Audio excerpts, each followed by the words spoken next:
बिस्मिल्लाहिर्रहमानिर्रहीम। अस्सलाम वालेकुम। एलपीजी इंडस्ट्री के तमाम लोग उम्मीद है बखैर वाफ़ियत से होंगे। आज 3 अगस्त है और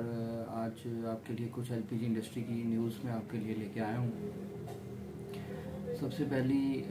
एक गुड न्यूज़ आपके लिए ये है कि इस वक्त इंटर बैंक में जो डॉलर की प्राइस है रुपए के मुकाबले में वो 226 रुपये पे आ गई है, जो एक गुड साइन है। ठीक है, इस इंडस्ट्री को इस वक्त इस तरह की सपोर्ट चाहिए।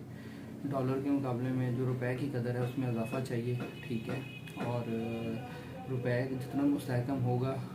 उतना ही हमारी जो पाकिस्तान की इकॉनमी मजबूत होगी, उतने ही हमारे जो गर्दिशी कर्जे हैं वो कम होंगे। एलपीजी की जो प्राइस है वो इस वक्त 2571 रुपये ओगरा ने अनाउंस किया फॉर द मंथ ऑफ अगस्त। और हम already from several month LPG की प्राइस को फोरकास्ट करते आ रहे हैं और इस दफ़ा एक बिग चेंज आया है। ओगरा जो है वो इंटरनेशनल मार्केट में क्रूड ऑयल की जो प्राइस को देखते हुए जो सऊदी अरामको एलपीजी की जो सीपी अनाउंस करता है, सीपी जो है वो जहाँ पे क्लोज होती है वो क्लोजिंग वैल्यू जो है उसको ओगरा पिक करती थी फॉर प्राइसिंग फार्मूलेशन, और साथ में जो करंट क्लोजिंग वैल्यू जो होती थी मंथ की at the end of the month वो वैल्यू पिकअप करती थी और जो उसकी जो है वो प्राइस नोटिफाई करती थी। ख्याल किया जा रहा था कि इस दफ़ा जो है वो 2742 के लगभग ओगरा जो है वो 11.8 केजी की प्राइस जो है वो अनाउंस करेगा, लेकिन ओगरा ने जो एक्सचेंज रेट है वो उसको पूरे महीने की जो वैल्यूज़ आ रही थी उसकी एवरेज लेके 220 के ऊपर जो है उसने कैलकुलेट किया और उसने जो है वो कंज्यूमर प्राइस जो है सिलेंडर्स की वो अनाउंस कर दी उसने 2571 रुपये। ठीक है, और ये एक पूरी इंडस्ट्री के लिए एक बिग चेंज था कि हर स्टेक होल्डर एक्सपेक्ट कर रहा था कि वो मार्केट ऊपर जाएगी और वो स्टॉक मैक्सिमम जो है वो अटेन करने की कोशिश करेगा।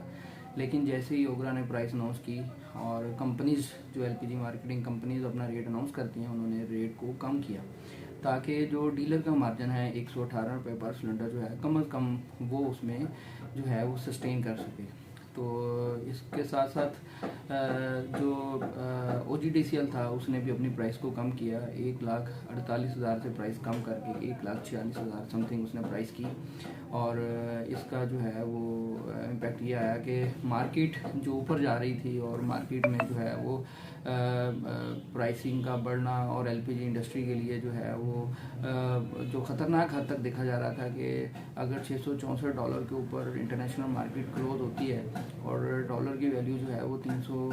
जो है वो 239 जो है वो अगर हो जाती है, तो जब नवंबर दिसंबर या जनवरी आएगा जब इंटरनेशनल मार्केट में क्रूड ऑयल की प्राइस जो है वो बढ़ेगी और सीपी की प्राइस भी बढ़ेगी, तो उससे जो है वो एलपीजी की प्राइस में मज़ीद इजाफा होगा। तो अगर आप एक्सपेक्ट कर लें कि अगर $900 के ऊपर जो है वो इंटरनेशनल मार्केट दिसंबर में होती और डॉलर की वैल्यू जो है अगर स्टेबल ना हो पाती और ये 250, 260, 70 तक चला जाता, तो ये सिलेंडर जो है ये 36-37 रुपये में एंड कंज्यूमर को मिलता, जो इस इंडस्ट्री के लिए इंतहाई तबाहकुन होता। तो ओगरा मिनिस्ट्री ऑफ पेट्रोलियम को हम खराज तहसीन पेश करते हैं कि उन्होंने इस इंडस्ट्री को बचाने के लिए डॉलर की एवरेज वैल्यू ली और हम उम्मीद करते हैं कि वो फर्दर भी नोटिफिकेशन में जो है वो एवरेज वैल्यू भी लेंगे, जिससे जो है वो एलपीजी की प्राइस में जो है वो कमी आएगी। एलपीजी एक पुअर मैन फ्यूल है, इसकी प्राइस जितनी कम होगी उतना ही ये इंडस्ट्री के लिए बेहतर होगा। अब दूसरी खबर मैं आपके लिए ये लेके आता हूँ कि इस वक्त जो इंटरनेशनल मार्केट में जो एलपीजी की प्राइस है वो नीचे है और दूसरे नंबर पे क्रूड ऑयल की प्राइस में काफ़ी डिक्लाइन नज़र आया है। कम अज़ कम $4 से $5 का जो डिक्लाइन आया है, $99.61 पे क्रूड ऑयल ट्रेड हो रहा है इंटरनेशनल मार्केट में। तो ख्याल किया जाता है कि अब ये कोरोना के आफ्टर इफेक्ट्स जो हैं वो ख़त्म हो रहे हैं और पूरी दुनिया जो है वो एक स्टेबिलिटी की तरफ रवाना है। तो क्रूड ऑयल की कीमतों का नीचे आना और ब्लूमबर्ग की रिपोर्ट के मुताबिक बाय द एंड ऑफ 2022 जो है ये प्राइस जो है क्रूड ऑयल की ये $65 to $70 पे आएगी, तो ये एक अच्छा और एहसन इकदाम होगा। दूसरे नंबर पे जो शिप्स के हवाले से मैंने आपको बताया था जो कन्हा शिप है वो ईवीटीएल पे ऑफलोड हो चुका है और मार्केट को सप्लाई दे रहा है, और जो गैस एथेना शिप था वो जो है वो वापस चला गया है। उसके जो इश्यूज आ रहे थे वो जो पोर्ट कासम अथॉरिटी ने उसको जो है वो बैन किया हुआ था, वो फिर ऑफलोड ना हो सका और वो वापस चला गया।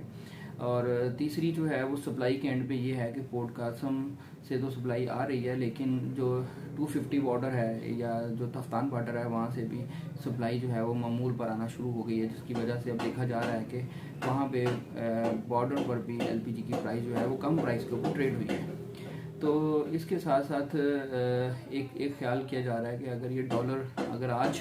10 रुपये नीचे आया है और फर्दर भी अगर ये इसी तरह डिक्लाइन पोजीशन पे आता है तो इसका इम्पैक्ट जो है एलपीजी इंपोर्ट पे आएगा। एलपीजी की इंपोर्ट जो है वो कम प्राइस पे होगी और एलपीजी मज़ीद सस्ती होगी, जो इस इंडस्ट्री के लिए बेहतर है। तो इंशाल्लाह अल्लाह से उम्मीद है कि इंशाल्लाह ये इंडस्ट्री जो है ये पहले की तरह जो है वो एक मतलब मज़ीद फलेगी, मज़ीद फूलेगी और इसमें लोगों को जो है वो एक अच्छा रोज़गार भी मिलेगा। और सार्फिन जो हैं, एलपीजी के सार्फिन जो हैं, जो एलपीजी इंडस्ट्री में रीढ़ की हड्डी की हैसियत रखते हैं, उनको जो है ये कम प्राइस में, कम नरखों में, इवन के ओगरा की जो नोटिफाइड प्राइस है उससे भी नीचे ये मार्केट में उनको अवेलेबल होगी। बहुत शुक्रिया।